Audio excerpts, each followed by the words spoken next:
Σίγουρα σημαντικό ρόλο για την επιτυχία μιας τόσο μεγάλης διοργάνωσης είναι η συνεργασία που υπάρχει ανάμεσα στους ανθρώπους, ανάμεσα στις ομάδες που επιτελούν σημαντικό έργο για την διεξαγωγή του συνεδρίου.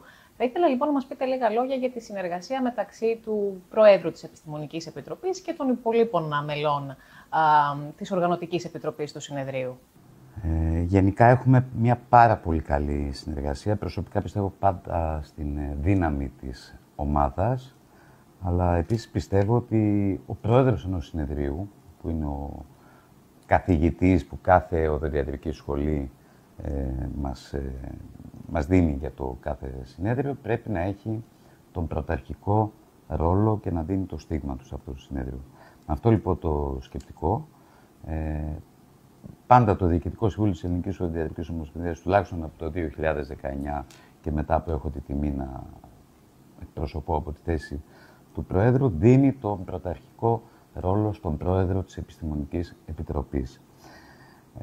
Έχουμε μια αγαστή συνεργασία, συμφωνούμε εύκολα.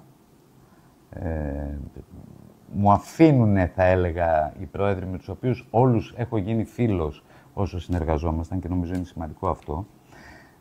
Αφήνουν πάνω μου το κοινωνικό πρόγραμμα, αφήνουν πάνω τους το επιστημονικό πρόγραμμα και βγαίνει κάτι νομίζω πολύ ωραίο στο τέλος.